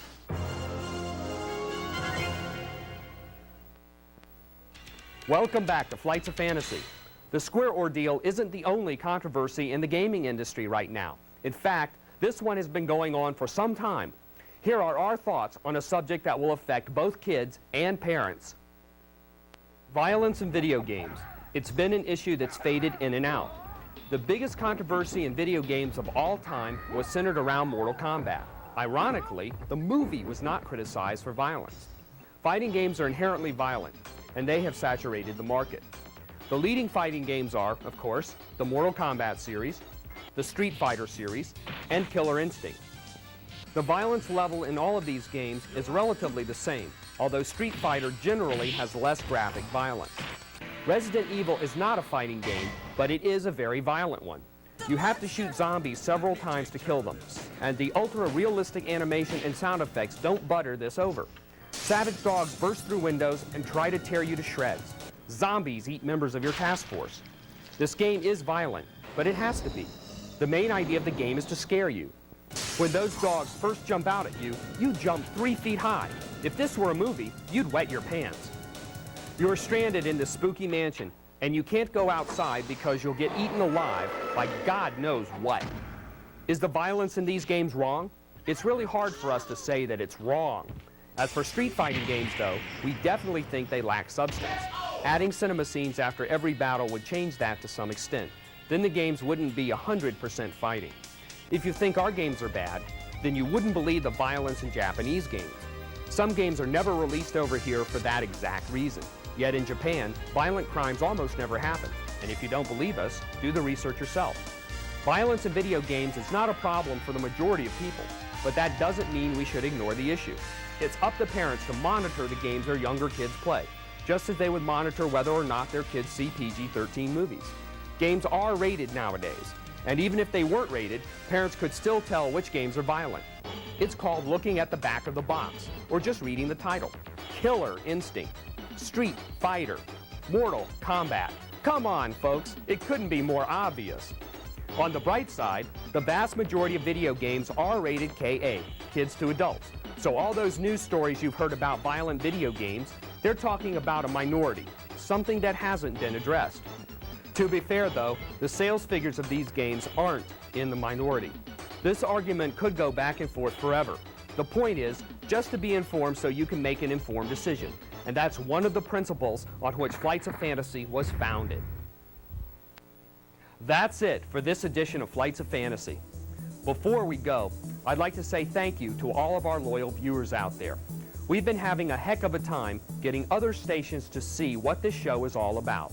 But you know, and we know, that we're providing you with the information you need to make the best decision for your entertainment dollar. We're going to leave you now with some clips from Walt Disney's Oliver & Company, out now on video. I'm George Wood. I'll see you in the future.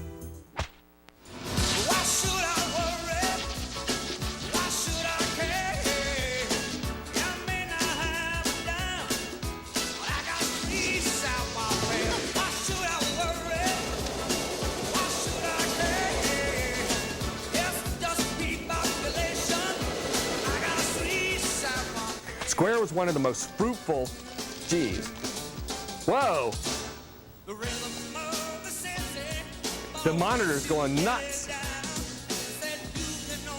Look at this. You need to come out here and see this. Huh? No, it's just flipping and flopping and zipping and zopping and going all over the place. Vince, that new dummy cam is great. Yeah, it'll sure give people a whole new outlook on what it's like when you don't wear a safety belt.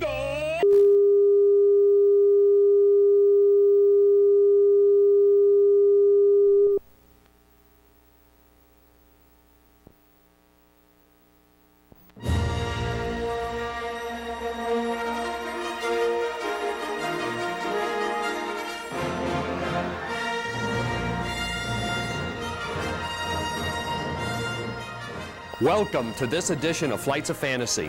I'm your host, George Wood. Today we've got Star Wars out the wazoo with the revamped, re-released, revitalized classic motion picture, Nintendo 64 video game, comic books, trading cards, and much more. But before we get started, we want to take some time to tell you about a very special event coming to television. It's the network premiere of Schindler's List on NBC.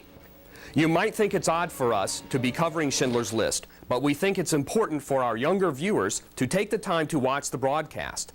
With only 3 commercial breaks, NBC is giving you the opportunity to really experience this movie. Our movie reviewer, Jamie Peck, cannot think of one movie that affected him as much as Schindler's List. We encourage you to watch this movie, and we say bravo to NBC and Steven Spielberg for making television history with the airing of this outstanding movie. Schindler's List will air Sunday, February 23rd on NBC. We'll be right back. It could be worse.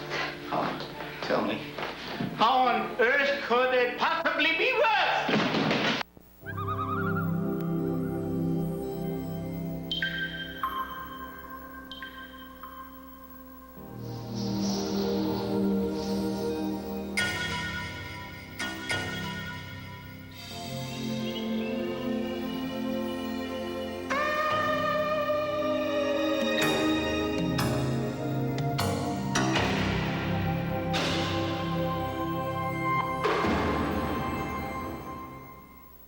Math, a 4-letter word, right? Hey, you don't need that. Why design the world's newest chips? When you could be flipping the world's oldest burgers. Hey, wait a minute. This is math. Geometry, algebra. No pocket protectors here. But you're cruising without math. Yeah, right. Take a good look. That's math staring back at you. It's not a problem, man. It's an answer. Call NACME. We'll tell you what you need to do. There's an awesome power that can eliminate over half of our nation's defense forces. It's everywhere, and it can strike at any time. Who has this incredible power? You do. If you employ National Guard and Reserve members, you need to use your power wisely, because today, the Guard and Reserve make up over half of our country's defense. So when they need time off to serve, be a hero. Give them the freedom to protect ours. Just like moons and like suns, with the certainty of tides, just like hope springing high, still I rise. Bringing the gifts that my ancestors gave, I am the hope and the dream of the slave. And so I rise, I rise, I rise. 2 o'clock. Okay. Your employees who serve in the National Guard and Reserve may seem different. They may work a little harder, be more confident, more willing to make the extra effort to get the job done right. So when your employees need time off to serve, remember, it's not just good for our country, it's good for your business. Glad you could all make it. Welcome back to Flights of Fantasy. With the advent of computer-generated imaging, George Lucas finally has the technology to create Star Wars to his original vision. The results are the Star Wars Trilogy Special Edition. The 4th episode, Star Wars: A New Hope, is being released to theaters at the end of January. To keep the hysteria going on, the license machine is moving full speed ahead with lots of Star Wars goodies. Dark Horse Comics has a full line of comic books. Here's the first look at Shadows of the Empire. Topps has the outstanding 3D trading cards.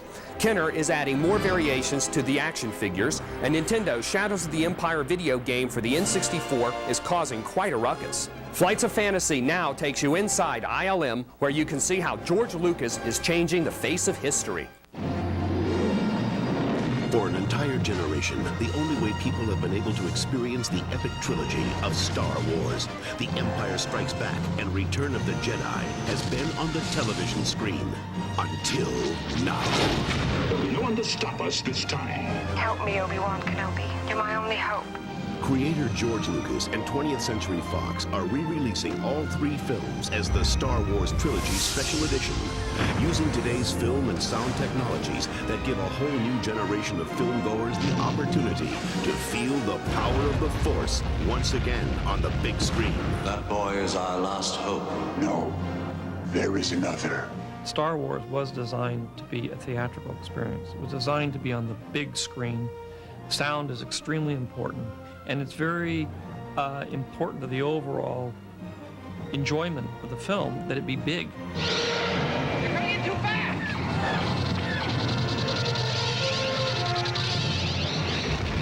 There was just something about the aspect of the Millennium Falcon going into hyperspace, the idea of Darth, Luke's quest, his need for this journey, that still somehow taps into the whole collective unconsciousness of everyone. I want to come with you to Alderaan. There's nothing for me here now. I want to learn the ways of the Force and become a Jedi like my father. For Lucas, Star Wars 20th Anniversary was a chance to improve technically on the original, which was limited by a relatively small $10 million budget and by special effects that were only prototype by today's standards. There were various things, especially in the original film, that I wasn't satisfied with. Special effects shots that never really were finished, scenes that I wanted to include that couldn't have been included for some reason, mostly money and time. The essence of the storytelling had to be sacrificed for the limits of technology. George had very specific shots that he wanted to be able to achieve, but it was extremely difficult to do that with models on wires. So although for us in 1977, when we first saw it, it was still powerful, it was still big, he never got visually the dynamic shots that he actually wanted to get. So we've redone those. Lucas's Industrial Light and Magic, the company that began with Star Wars and has become the leader in special effects in the film industry today, eventually created over 100 computer-enhanced shots for the new trilogy. One of the things we were concerned with right from the beginning was we certainly didn't want it to suddenly look like a brand new, different looking shot every time we dropped in one of the redos or improved or new shots. So we began early on to make sure that it was possible for us to take a shot, scan it digitally, work on it, do the things to what we want to do, film it back out, and then cut it back in and have it not seem like a different animal. See? I call it luck. In my experience, there's no such thing as luck. It's like building onto a house, and the new wing was flawless, but the rest of the house then had to be elevated to that level. The process required 3 years and included a complete restoration of the film's negative. The most obvious thing that's happened is we've gone back to the original negative, cleaned it up considerably, and improved the quality of the film because it was deteriorating. I think this one had deteriorated a lot more than anybody expected in 20 years. Taking a look at the breakdown of the number of shots and dupes, opticals, and effects of over 800, it's a massive undertaking. You know, you can actually see them. They come straight over camera, they go underneath camera, we can pan with them, you can see the pilots inside of them, you can see their heads moving. That was a real challenge, but really a great deal of fun to do. Perhaps the most exciting surprises for Star Wars buffs will be the addition or expansion of scenes Lucas always wanted in the originals. For example, Jabba the Hutt was supposed to appear in the original Star Wars, but technical limitations of the time made Lucas's vision of the giant slug-like creature we know from Return of the Jedi impossible. However, a visual stand-in was photographed in a scene with Harrison Ford, and that was ultimately cut out of the film. ILM's goal was to include the scene in a new version using a computer-generated Jabba. This project here was about 5 shots. It took about a year to do. The ultimate goal is to make it look like Jabba was on the set talking to Harrison Ford, and we just photographed it. This is the original plate that George shot. So the plan was for us to remove this actor and replace him with Jabba. He had to be physically in that space where this actor was, doing all the same things in a similar kind of style.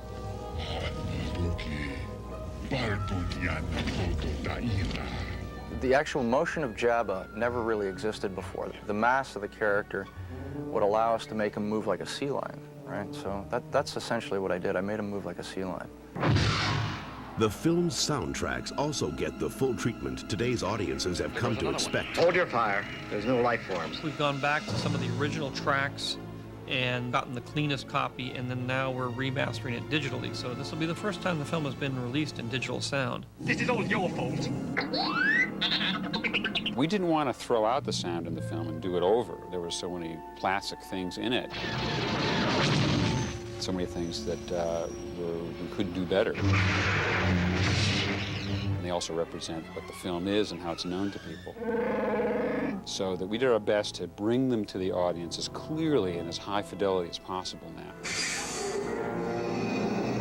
We've redesigned the sound field in the film to bring more of the sound off to go around the audience. So a spaceship can fly from behind you and move all the way to another corner, this sort of thing.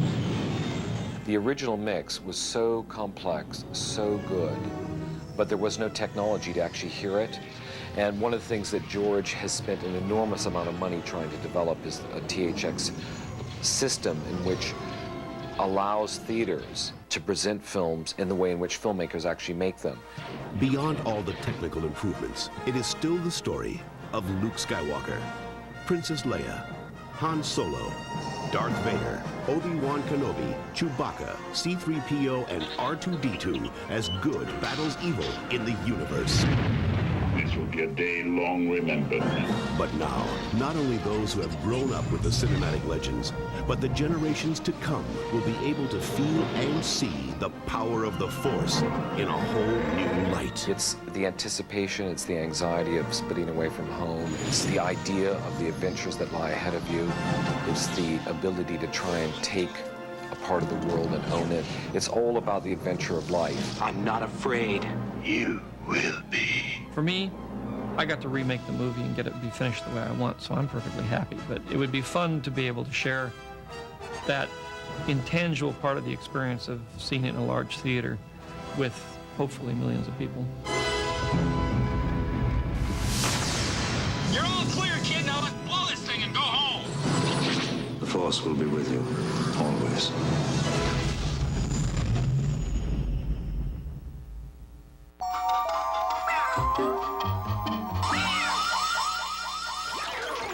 Right. So when your employees need time off to serve, remember, it's not just good for our country, it's good for your business. Glad you could all make it. Welcome back to Flights of Fantasy.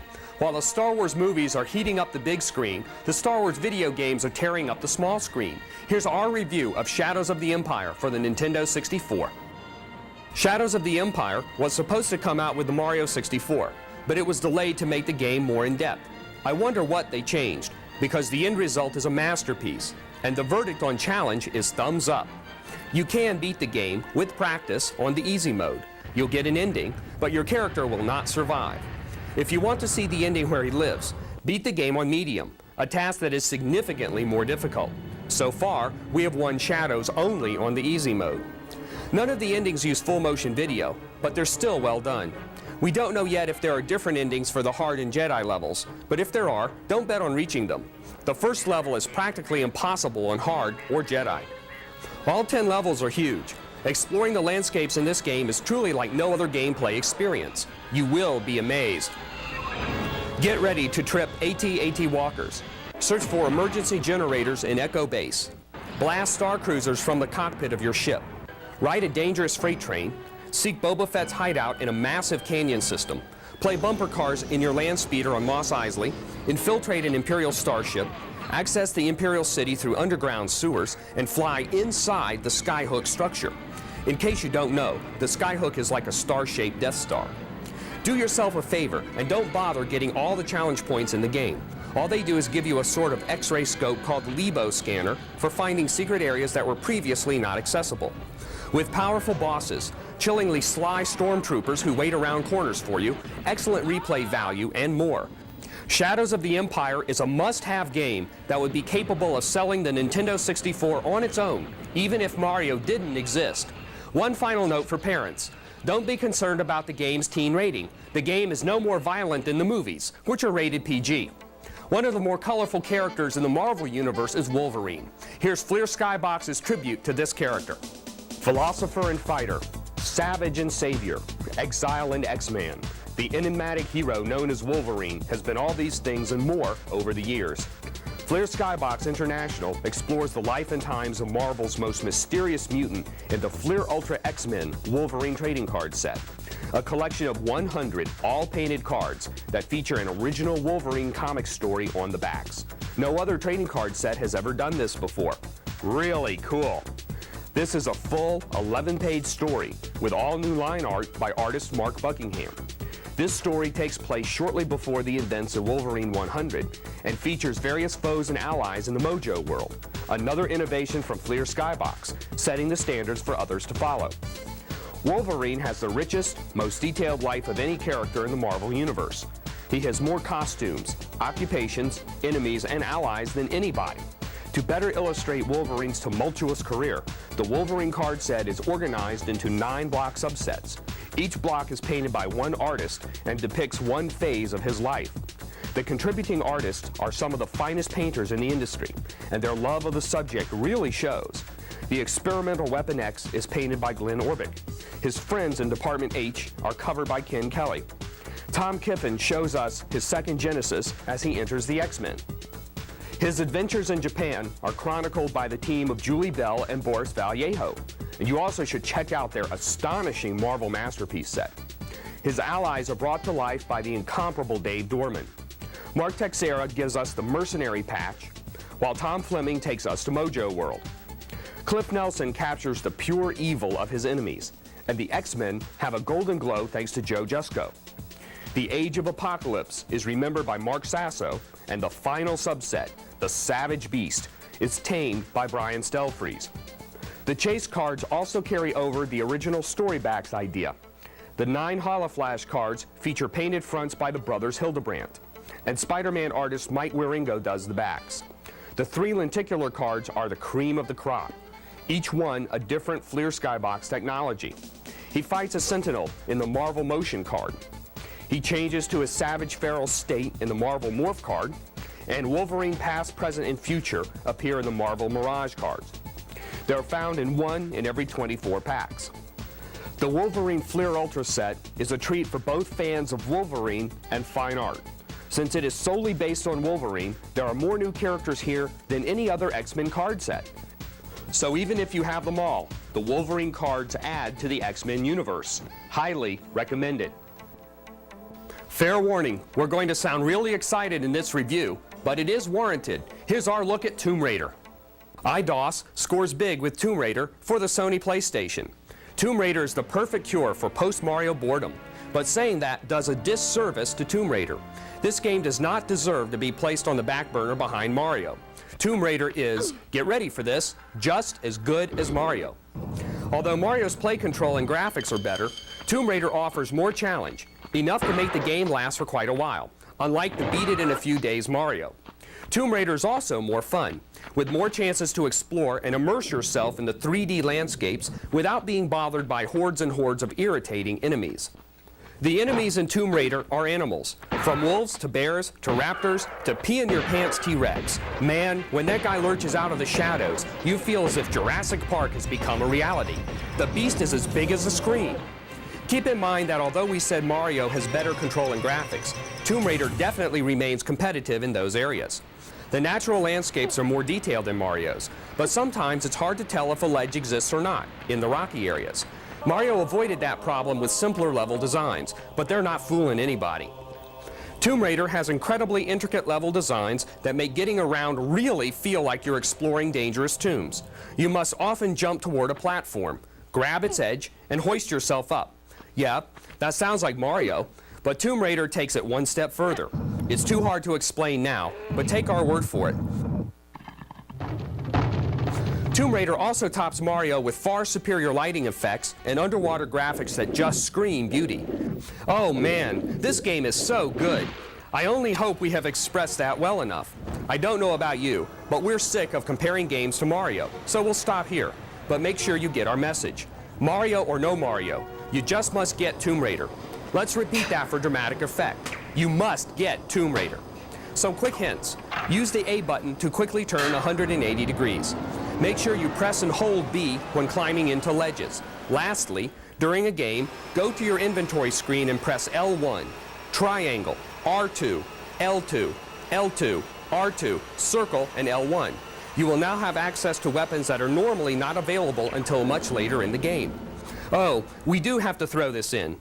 Did you notice the lost Ark of the Covenant in Laura's house? Is that cool or what? Indiana Jones this game is not, but it sure could be. With ab-fab cinema scenes, outstanding gameplay, and true but not impossible challenge, Tomb Raider is worth all 5,000 pennies. So plunk them down and enjoy a true masterpiece. Now we're going to move from Shadows of the Empire to the Shadow Conspiracy. Not one of Hollywood's better efforts, but we're going to roll it anyway. It's a matter of life or death. Something terrible is happening inside the government. Pachenko tried to warn me about something going on at the White House. God, Bobby, what are we gonna do? There's a chance I can stop him. Action! Action! I do like films about, the underdog, about the guy that the odds are definitely not in his favor. Action! Bobby, there's a shadow. I call it a paranoia thriller. Because everywhere you go, you don't know who's your friend, who's against you, who's what. What just happened? Something about Shadow. We've got us a loose cannon in the White House. Well, there's no mistaking the fact that it's Washington, and there's just a certain sense of import here. Sorry to bust up your day with this. I finally get my jump shot back, and you call me in. What's up? The redoubtable Bobby Bishop not in the know, that'll be the day. In the powerful political world of Washington, D.C., Bobby Bishop, played by Charlie Sheen, is a major player. The president's right-hand man. They think this will bury the party. You agree? He's the guy they know they can go to to get to the prez. He's the guy that's got his ear the most. But suddenly, Bishop is caught up in the murder. The next thing he knows, there's a guy with a laser-aimed weapon in an overcoat chasing him through the streets of D.C., and he don't know why. Running through the whole of Washington, D.C. to save not only himself, but somebody else. So he enlists the help of a reporter from the Washington Herald. Linda Hamilton plays the reporter Amanda Givens. Bobby's ex-girlfriend, who doesn't like him at all. But we get sort of thrown into the same mess. Together, they attempt to uncover the conspiracy and stay alive. As long as he's alive, they can't pull it off successfully. So there's one solution. Terminate Bishop. They killed Yuri Pachenko. Bobby, I've been ordered to bring you in. Where are you? Director George Cosmatos stylistically cast the movie's shadows over 85 locations in Washington, D.C. I love this city. And Cosmatos surrounds the buildings of power and the conspiracy plot with a diverse cast, including President Sam Waterston. The intent of this is to be a highly entertaining ride. Vice President Ben Gazzara. Nice guys are boring to play, quite frankly. I always thought that people who played villains had more fun. The assassin, Stephen Lang. He doesn't speak, and I thought that was kind of an interesting parameter to put around the character. And White House Chief of Staff Donald Sutherland. Stay out of it, Bobby. You'll get yourself killed. You said that I'd never believe in anything enough to go down for it. You were wrong. Action! It's absolutely chilling. I think there are probably hundreds of things that the American public will never know of that go on in Washington. You know, you never would have believed it. You just never would have believed it.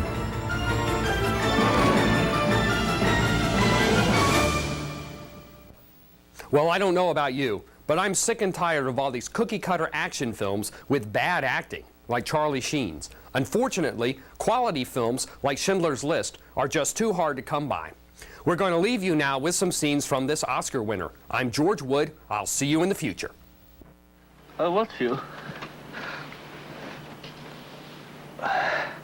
You're never drunk.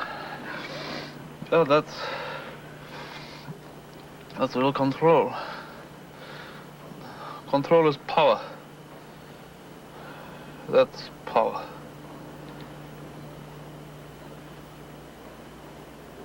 Is that why they fear us? We have the power to kill, that's why they fear us. They fear us because we have the power to kill arbitrarily. A man commits a crime, he should know better. We have him killed and we feel pretty good about it. Or we kill him ourselves and we feel even better. That's not power, though. That's justice. It's different than power. Power is when we have every justification to kill. And we don't. You think that's power? That's what the Emperor said. A man stole something, he's brought him before the Emperor, he throws himself down on the ground, he begs for mercy. He knows he's going to die. And the Emperor pardons him. This worthless man, he lets him go. I think you are drunk. That's power, Ammon. That is power.